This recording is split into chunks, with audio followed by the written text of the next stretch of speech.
'n engelma. My kind, ek weet jy het nog baie in die wêreld om te leer.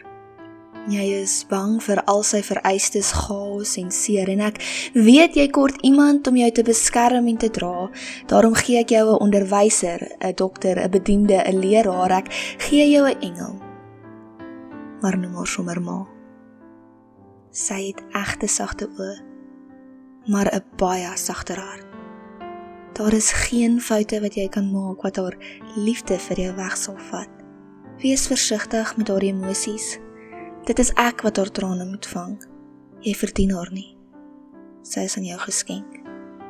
Ek hoop dat jy dit verstaan. Haar liefde lyk amper soos myne, alhoewel dit nie kan vergelyk nie. Maar wanneer sy dalk in haar menslikheid faal, moet jy haar aanmoedig om nie op te hou om na my te kyk nie. Ek plaas jou in haar hande. Jy kan haar vertrou. En wanneer jy twyfel oor my nabyheid, kan sy jou styf in haar arms hou. Sy is daar om jou na my toe te bring. Sy is bereid om alles vir jou te gee. Weet dat haar gebede baie na in my hart lê. En as jy wonder waar sy is sy waarskynlik op haar knie. Sy is lief vir jou. Haar hart is baie kwesbaar, so dink net voor jy praat. Volg die instruksies van haar woorde en luister na haar raad.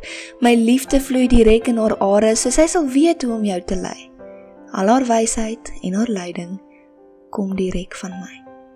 Sien, op die einde gee ek vir jou 'n geskenk wat jou 'n leeftyd lank sal dra. Ek gee jou 'n onselfsugtige hart. Ek gee jou 'n diensbare gees. Ek gee jou 'n engel. Ek gee jou 'n ma. Dankie Jesus vir my ma.